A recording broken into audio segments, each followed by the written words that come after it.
Hello everyone, सभी को good morning. मैं संजय भारती।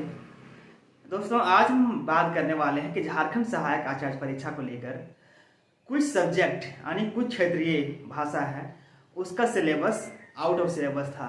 जैसे कुरमाली, खौरठा, पंचपरगनिया और भी कोई सब्जेक्ट था, जिससे कि कुछ से 50%, कुछ से 20% सब्जेक्ट क्वेश्चन जो आउट ऑफ सिलेबस था, अकॉर्डिंग टू झारखंड शिक्षक का जो एग्जाम का सिलेबस था उसके अनुसार से नहीं आया था। तो उससे रिजल्ट पे क्या प्रभाव पड़ेगा उन छात्रों को, इसको लेकर बात करेंगे। दूसरा मेरा है कि पारा शिक्षकों का, ठीक है ना।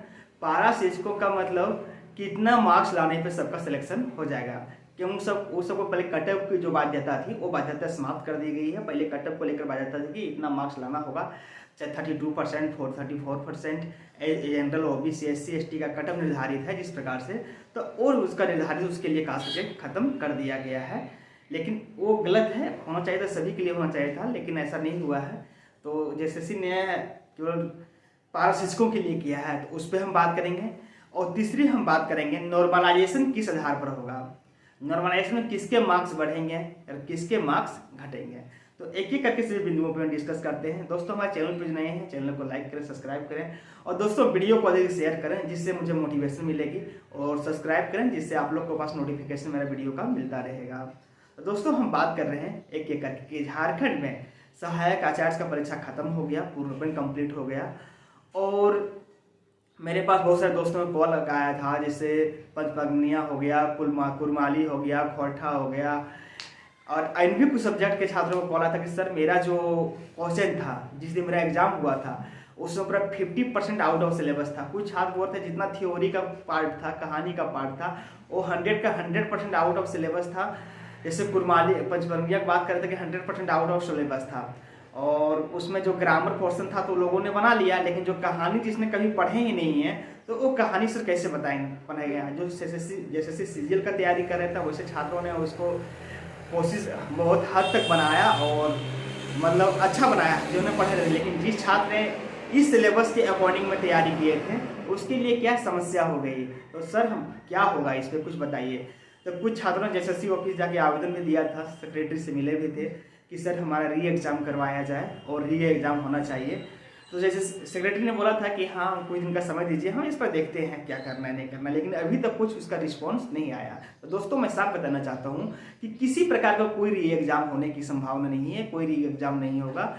अब जो एग्ज़ाम हो चुका है हो गया, चाहे जिसका सिलेबस आउट ऑफ सिलेबस रहे आप फिर जिसका सिलेबस जो है, हाँ इसमें ये होगा कि नॉर्मलाइजेशन के आधार पर जो है जो इसका आउट ऑफ सिलेबस था, जहाँ पे छात्र जो कम मार्क्स ला रहे हैं, ठीक है ना, जब नॉर्मलाइज होगा, उसका नॉर्मलाइज का फॉर्मूला होता है, तो जब नॉर्मलाइज होगा तो आपके मार्क्स जो है ज़्यादा बढ़ेंगे अदरवाइज दूसरे स्टूडेंट के सिवा, ठीक है ना। कि मान लीजिए जिसका सिलेबस आउट सिलेबस था वहाँ पे छात्र 50% मार्क्स ला पा रहे हैं, सपोज मान लीजिए, ठीक है ना, 100 में 50 नंबर ले आ रहे हैं। और किसी का सिलेबस बहुत अच्छा था, सिलेबस के अनुसार क्वेश्चन आया था, वो 100 में 80 मार्क्स ला रहे हैं। 30 नंबर का गैप हो रहा है इसमें, ठीक है ना। 30 को गैप को भरने के लिए जब नॉर्मलाइजेशन होगा, नॉर्मलाइजेशन होने के बाद जो है उस गैप को भरा जाएगा, इसके मार्क्स बढ़ेंगे, उसके मार्क्स घटेंगे, और घटेंगे नहीं तो जहाँ पर है उसका मार्क्स वहीं पर रहेंगे। कुछ छात्रों ने पूछा सर नॉर्मलाइजेशन का आधार क्या होगा, मान ली हिंदी के छात्र हैं तो हिंदी वालों के साथ होगा, खौरठा के छात्र हैं खौरठा वालों के साथ होगा। ऐसा नहीं है दोस्तों, नॉर्मलाइजेशन जो होगा वो पेपर 2 पेपर 3 का उसी में मेरिट बनेगा, और उसी में नॉर्मलाइजेशन होगा।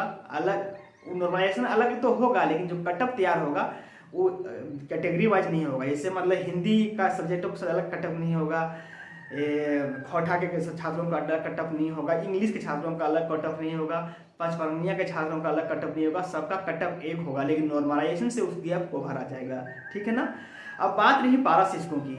पारा शिक्षकों का बात है कि पारा शिक्षकों का जो है कटअप क्या रहेगा। दोस्तों, पारा शिक्षकों का संख्या बहुत कम है टेट में अप्लाई करने में।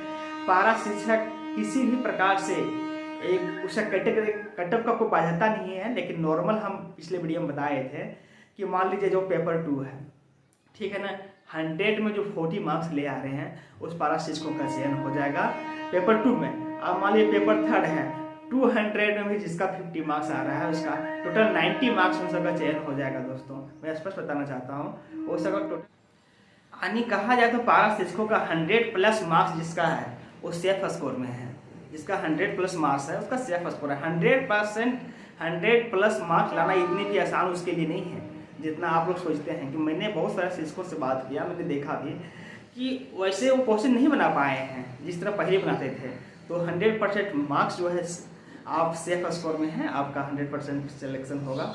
और हम बात कर रहे हैं कि आज खास करके जो SSC कुछ छात्र पहुंच रहे हैं आज NIOS को मुद्दे को लेकर, और खास करके B.Ed एलिजिबल नहीं है उसमें BRT में कुछ B.Ed को 3100 B.Ed को एलिजिबल किया गया है, इसको लेकर SSC ऑफिस पहुँच रहे हैं।